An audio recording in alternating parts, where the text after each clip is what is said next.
मसूरी स्थित लाल बहादुर शास्त्री राष्ट्रीय प्रशासनिक अकादमी में आयोजित प्रतिष्ठित 127वें इंडक्शन प्रशिक्षण कार्यक्रम की लिखित परीक्षा में त्रिपुरा की आईएएस अधिकारी अदिति मजुमदार ने शीर्ष स्थान प्राप्त कर सम्मान अर्जित किया है। 12 जून को उन्होंने लोकसभा स्पीकर के हाथ से लिखित परीक्षा के सर्वश्रेष्ठ परफॉर्मर के रूप में पुरस्कार ग्रहण किया।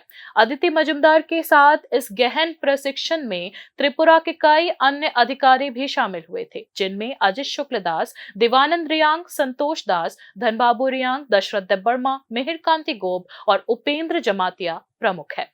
127वां इंडक्शन प्रशिक्षण कार्यक्रम 13 जून को संपन्न हुआ। ये प्रशिक्षण विशेष रूप से राज्य सिविल सेवा से आईएएस में पदोन्नत अधिकारियों के लिए तैयार किया गया था, जिससे वे मिशन कर्मयोगी और विकसित भारत 2047 के उद्देश्यों के अनुरूप राष्ट्रीय नेतृत्व की भूमिका के लिए स्वयं को तैयार कर सके।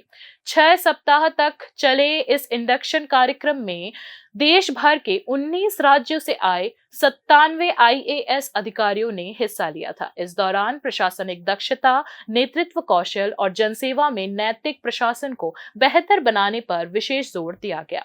इंडक्शन प्रशिक्षण एक प्रारंभिक प्रशिक्षण कार्यक्रम होता है जो नवनियुक्त कर्मचारियों को कार्यस्थल के परिवेश, संगठन के नियम कानून और उनके विशिष्ट दायित्वों से परिचित कराता है। ये प्रशिक्षण नए अधिकारियों को संस्थान की कार्य संस्कृति, प्रक्रियाएं और उनकी भूमिका से जुड़े विभिन्न पहलुओं की जानकारी व कौशल प्राप्त करने में सहायता करता है।